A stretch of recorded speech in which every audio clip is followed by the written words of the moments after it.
In this video I want to show you how to open the hood on your Honda Accord. So go on the left side of the steering wheel, and the latch we need to pull is hidden right over there.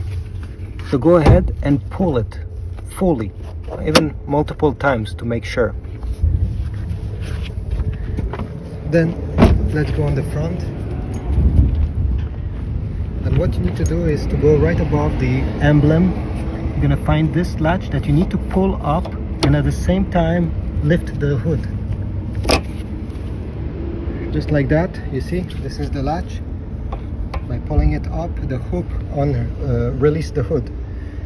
This is the prop rod that we need to connect where the arrow is pointing to us. You see, right over there. Let me do it. So it should look like this. Thanks for watching. Leave a like, subscribe, and I'll see you in the next video. Don't forget to leave a comment as well. I'll try to read them all.